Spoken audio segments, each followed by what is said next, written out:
Hello and welcome to the Butterfly Empire, where we have conspiracies, coffee, and your mom if you bring her. Cool. Anyways, today we are covering Mary Flora Bell. This one, not many people know of it, but here we go. Let's jump into it. She was born May 26, 1957. She's an English woman as a juvenile. She killed two preschool-aged boys in Scotswood, in a suburb, in 1968. Bell committed her first killing when she was only 10 years old. Bell informed her victim that he had a sore throat, which she would massage before proceeding to strangle. What? What?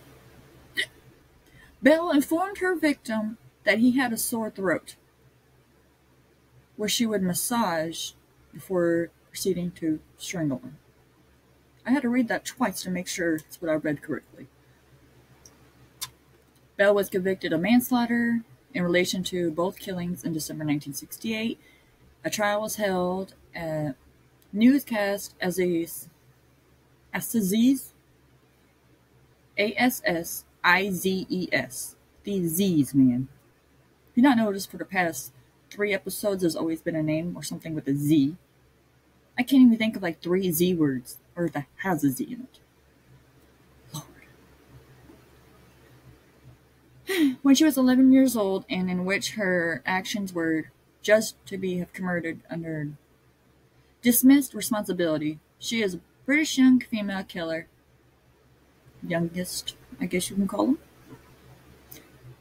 And was diagnosed with psychiatric personality disorder prior to her trial. Her alleged accomplice is at least one of the killings. 13-year-old Norma was acquitted of all charges. Bell was released from custody in 1980 at the age of 23. A lifelong court order grant for anonymity. That word, I got it correct. Anonymity. Woo! Which has since been extended to protect the identity of her daughter and granddaughter. She has since lived under a series of promiscuousness.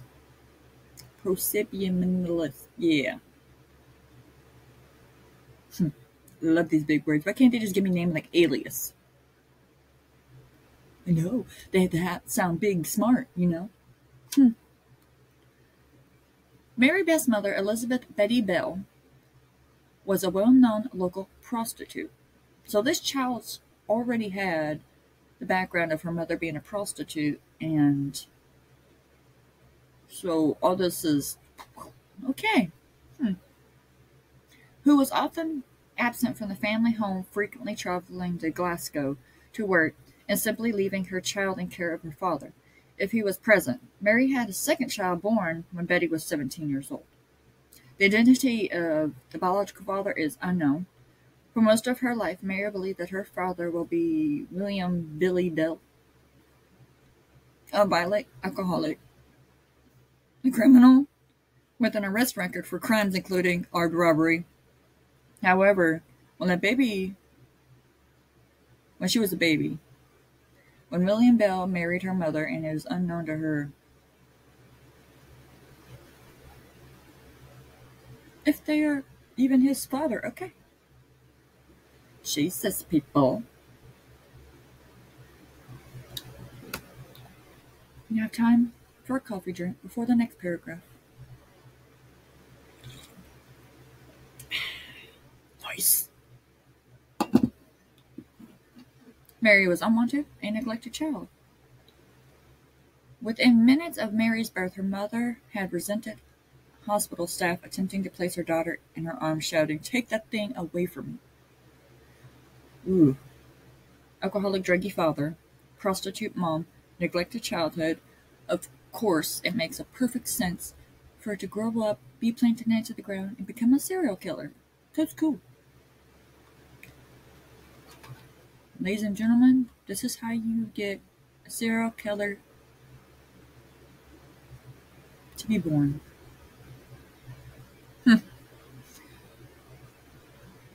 As a baby, toddler, and young child, Mary frequently suffered injuries in the household accidents while alone with her mother, which led to the family belief that either her mother was deliberately neglecting or initially attempting to harm or kill her daughter.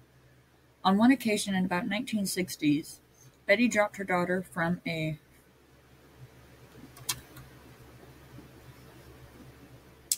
taking a moment. I'll tell you all in a minute.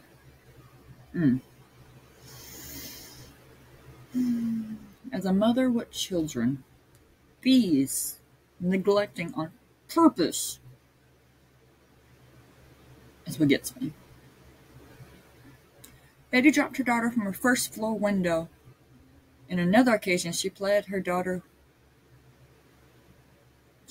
with sleeping pills.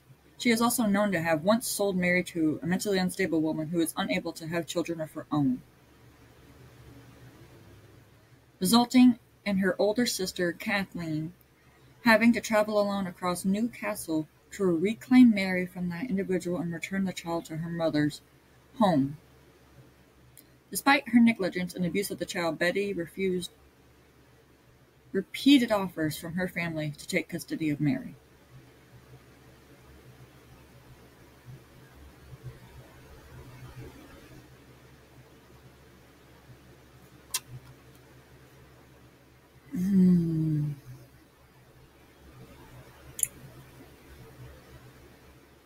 Prepare yourself. This one's sort of hitting. Despite her negligence and abuse of her child, Betty refused repeated offers from her family to take care of Mary, who she, as a dominatrix, is alleged to have begun allowing or encouraging several of her clients to sexually in sessions by mid-1960s. Mary's mother actively participated in several of these sessions, including several in which she had blindfolded. Nope, not reading that. Nope. Nope. You guys aren't getting that part. That's in my brain. It doesn't need to go in yours. Just know it's disturbed. But we are not putting that.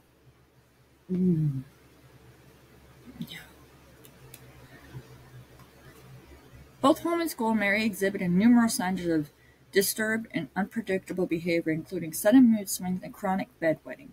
She is known to have frequently fought with other children, both boys and girls, to have attempted to strangle or suffocate her classmates or playmates on several occasions. On one occasion, she is known to have attempted to block the trachea of a young girl with sand. The violent behavior made many children reluctant to socialize with Mary, who would frequently spend her free time with Norman, the 13-year-old daughter of a next-door neighbor with whom she had become acquainted in the early 1967s. Although the girls shared the same last name, Bell, they were not related. According to her classmate, in 1968, she and her peers had become accustomed to a sudden and marked change in Mary's behavior, and when she began exhibiting distressful mannerisms, sounds like aneurysm. It's going to give me an aneurysm.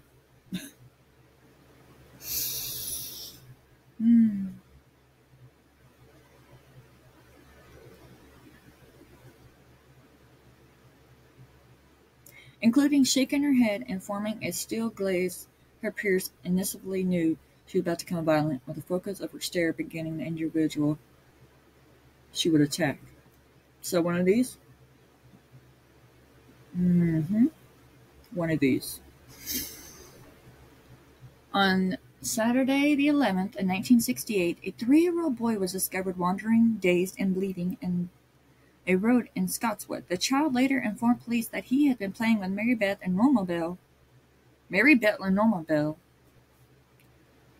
atop a disused shelter, where he was being pushed 7 feet from the roof to the ground, inflicted a severe laceration to his head. He was unaware of which one of the girls had actually pushed him. The same evening, the parents of the 3 small girls contacted police to complain about both Mary and Norma had attempted to strangle their child as they played in a sandpit. That evening, both girls were interviewed about the incidents, both girls denied any culpability from the air raid shelter incident, claiming they had simply discovered the boy bleeding heavily from his head wound after he had fallen. Further questions about the attempted strangulation of the three young girls. Many denied any knowledge of the incident. However, Norma admitted Mary had tried to throttle each of the girls. What do they mean by throttle?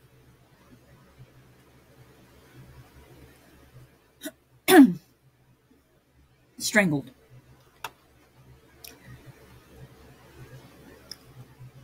Mary went to one of the girls and said, "What happens if you choke someone? Do they die?" Then Mary put both hands around the girl's throat and squeezed. The girl stated that she started to go purple. I told Mary to stop, but she wouldn't. Then she put her hands around the Pauline's throat and started to go purple as well. Another girl, Susan, came up and Mary did the same thing to her. Due to her age, both girls were simply given a warning. No further actions were taken. So they didn't die, apparently. So.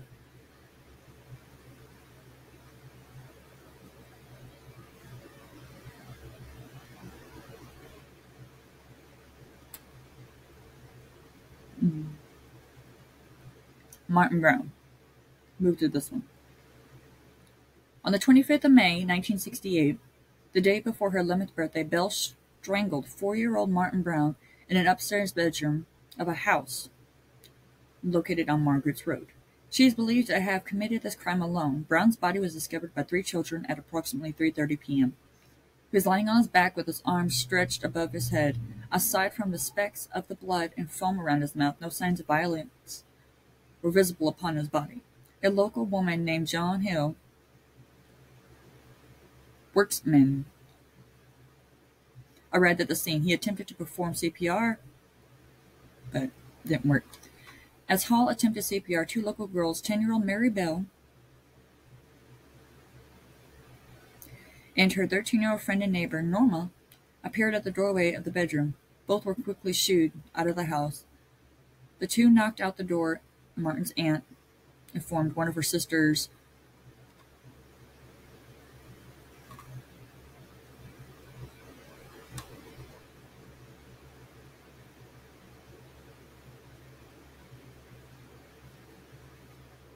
Barren child. Yeah. Like, why can't we just use English?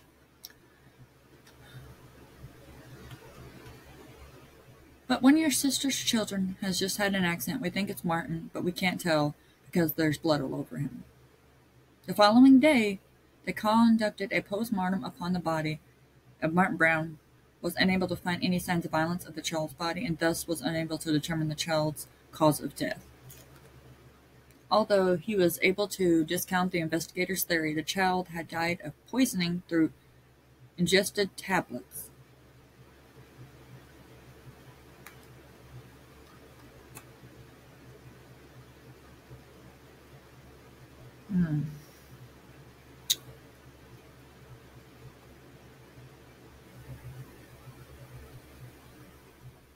Oh, it was a theory. Okay.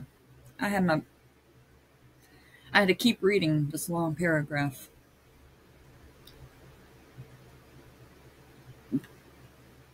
I'm guessing back in the day they couldn't tell if you were strangled, you know? So the first thing was if you had no other signs and you were just poisoned. Poison was a huge thing back then, in case anyone knows. Want to get rid of somebody poisoned. So there would be no trace of it because they didn't really have the tests like they do nowadays. So. Sorry.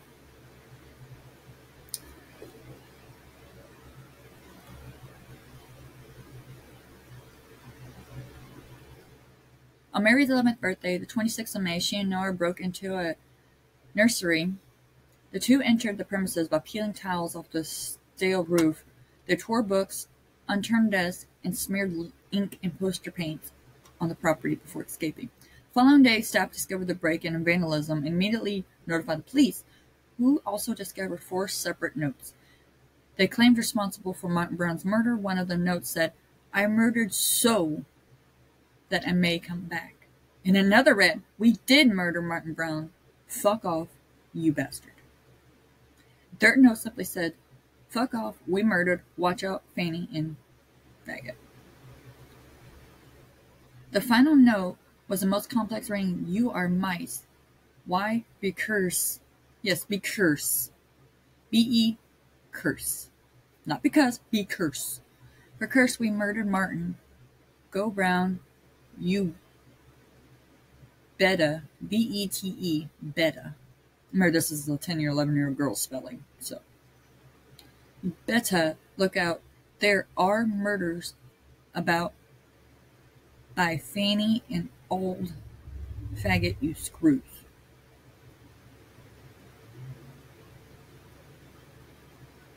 That English. Whew. The police dismissed the incident as a tasteless and childless prank. 2 days later, on May 28th, shortly before the funeral, Martin Brown, in a game of chicken, both girls called upon the house of the mother, June, asking to see her son. When June Brown replied that he could not see her son because he was deceased, Mary replied, "Oh, I know he's dead. I just want to see him in his coffin." Girl, calm the hell down. You are being so much right now.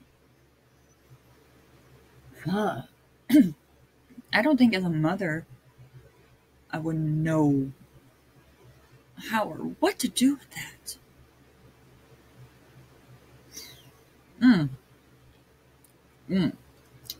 Brian Howie.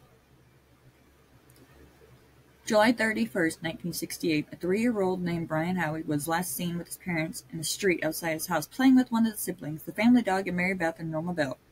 When he did not return home later that afternoon, concerned relatives and neighbors searched the streets without success. At 11:10 p.m., a search party discovered Brian's body between the two large concrete blocks upon the Tin Lizzie.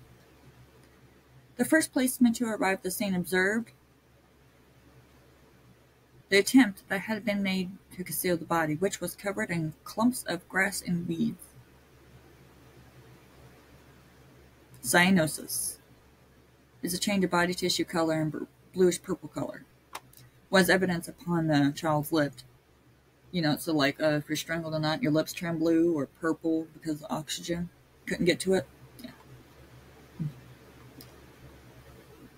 And several bruises and scratches were evidence upon his neck. A pair of broken scissors laid close to his feet.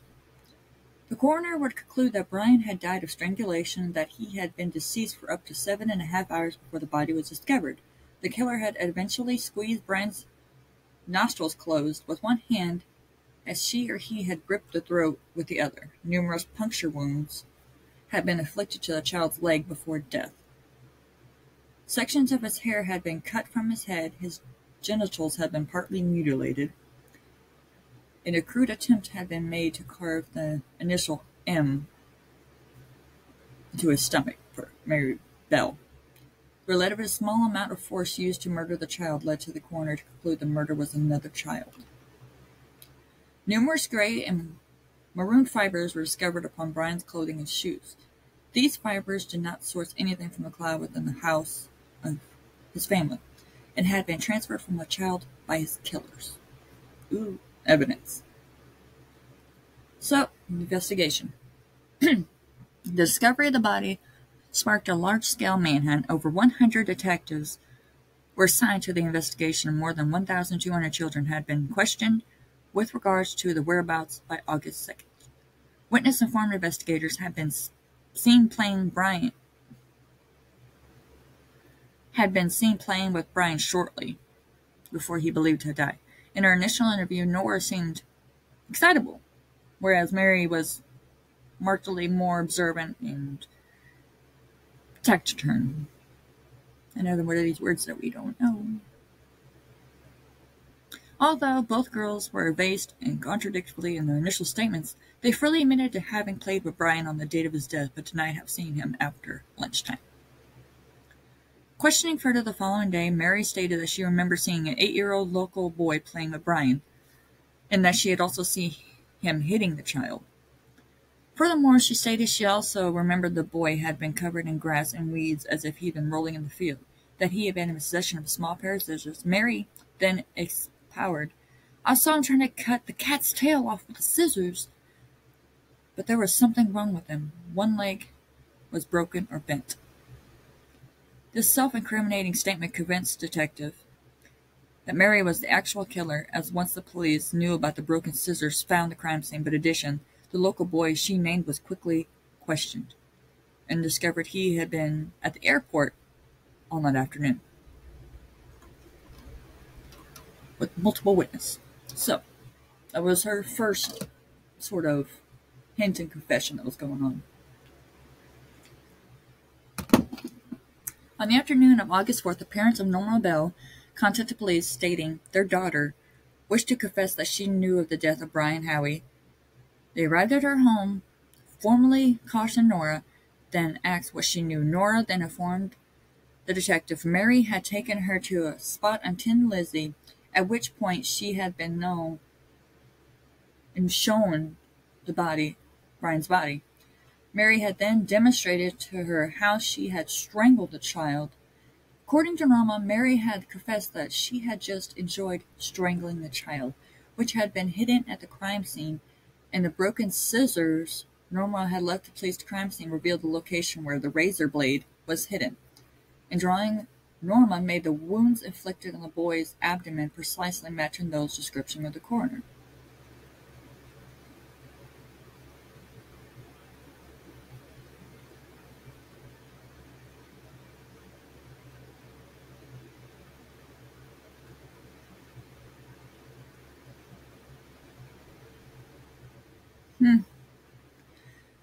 Mary Beth was visiting at her home in the early hours of 5th of August. On this occasion, she was notably defensive when confronting with the description in her previous statement, informing detectives, "You're trying to brainwash me.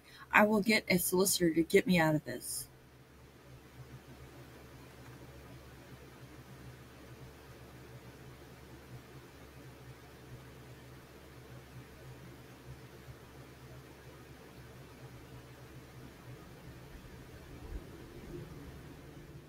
Later the same day, Norma was questioned again. On the occasion, she made a full statement in which she admitted to being present when Mary had certainly strangled Brian, struggled with him, According to Norma, when the trio were alone on the Tin Lizzie, Mary seemed to go all funny, pushing the child into the grass and attempting to strangle him before stating to her, "My hands are getting thick. Take over." She had then run from the scene, leaving Mary alone with Brian. A forensic examined the clothing owned by both girls, revealing the gray fibers discovered upon Brian's body were the precise match to the wool dress owned by Mary. The maroon fibers upon the child's shoes were precise match to the skirt owned by Norma. Furthermore, the same gray fibers had also been found upon the body of Martin Brown. Brian Howie was buried at a local cemetery August 7, 1968, in a cemetery attended by over 200 people, according to the DCI, who had planned to arrest both girls later that day. Mary Bell stood outside the Howie household as the child's coffin was brought from the home at the beginning of the funeral procession.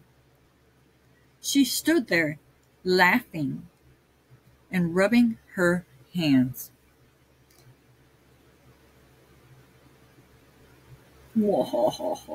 You know, that kind of thing. Weird.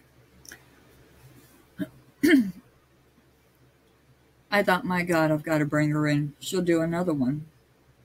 Both girls formally charged with the murder of Brian Howie at 8 p.m. that evening. In response to the charge, Mary replied, "That's all right by me." While Norma's over here bursting into tears, simply proclaiming, I'll pay you back for this." Okay. In the presence of an independent witness, Mary prepared a written statement in which she admitted to being present when Brian was murdered, but insisting the murder had been committed by Norma. She also admitted she and Norma had broken into the Woodlands Crescent nursery that day after the killing of Martin Brown, defacing the property before two had written the 4 handwritten notes. So, psychological evaluations. Shortly after their arrest, both girls underwent one of those. The results of the test were revealed Norma was intellectually delayed and a submissive character who easily displayed emotion, whereas Mary was a bright yet cunning character, prone to sudden mood swings. Occasionally Mary was willing to talk, although she rapidly became sullen, introspective, and defensive in nature. The four psychiatrists who examined Mary concluded that not suffering from mental disorder, she suffered from psychological personality disorder, and the official report Mary's social techniques are primitive and take the form of autistic, automatic delayed, introgression, manipulation, complaining, bullying, flight of violence. Enjoy those words. They were fun to say. So, they got her. Now let's go to the trial. You want to go to trial with me? Let's go to trial. You go talk to that judge. The trial of Mary Beth or Norma Bell. I keep calling her Beth. It's a Bell. I keep calling her Mary Beth. Where do I get the name Mary Beth? Do y'all remember Beth? Mary Beth? Anywhere in here? Because there's some reason my brain is clicking that.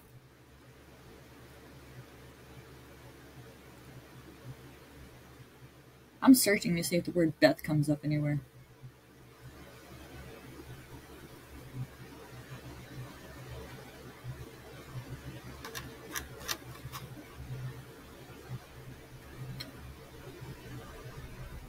Oh, yep, I remember now where I got it from, my brain. I got it. I know where it came from now.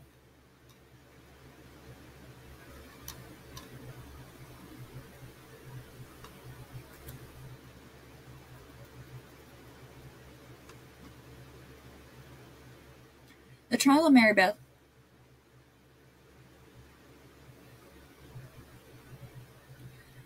Mary and Norma Bell, not related, remember? For the murders of Martin Brown and Brian Howie began at the Newcastle, on December 5th, 1968. Both girls were tried before the court, and both pleaded not guilty to the charges. Against protests from both defense counsels on the first day of the trial, the judge waived the defendant's rights to anonymity. You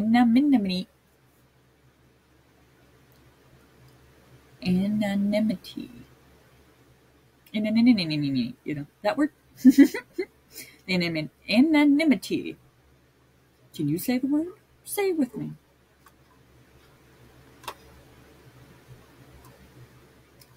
Anyways. So, excuse the dog.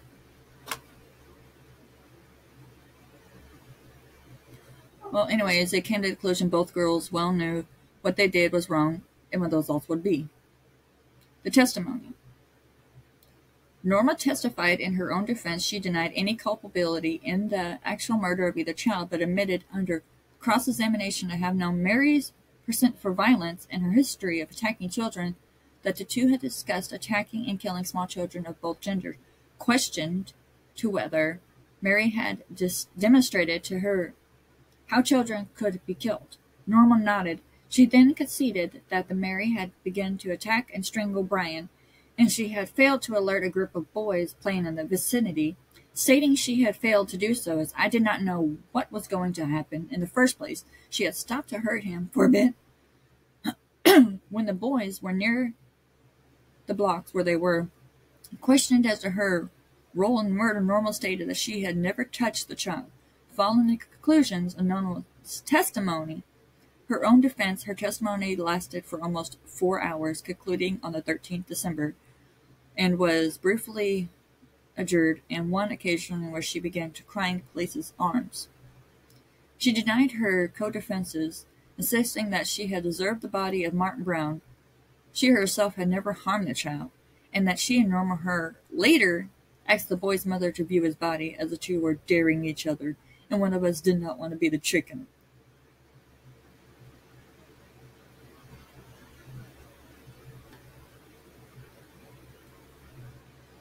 So,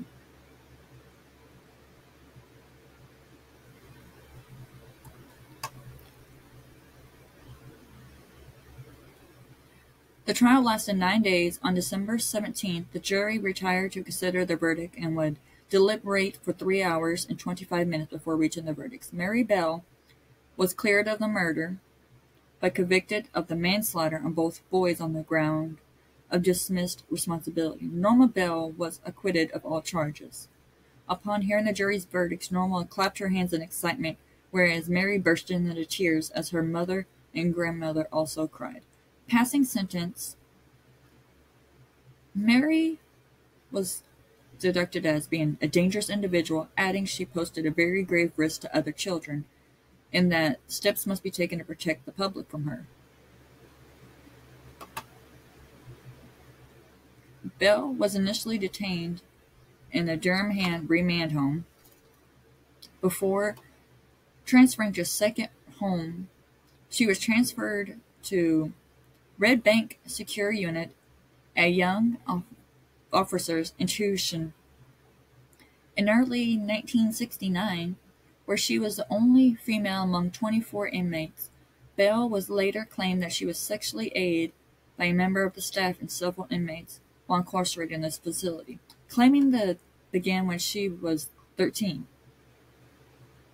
She was transferred again. Reportedly, Bell resented her transferal to this facility. She was unable to apply for parole. She undertook a secret trial course. 15 months later, in 1977, Bell again made national headlines when she and another inmate from this open prison both spent several days in the company of two young men and sleeping in various local hotels, where Bell used an alias, Mary Robertson, before the two parted company. Bell was arrested at the home of one of the men. She tried to disguise her identity. She was reported to custody that evening. In June 1979, Bell was released from prison. May 1980, at the age of 23, and having served almost 11 and a half years in custody, she was granted anonymity, including a new name, allowing her to start a new life elsewhere in the county under an assured identity. Okay, that's about it, ladies and gentlemen. So, Mary Bell and Norma Bell. Norma was not in this at all. She was like, go away, you didn't do any of this, you were just here, you got coaxed into it. As in with Mary, she got 11 and a half years. So, watch your children. Bye, love y'all.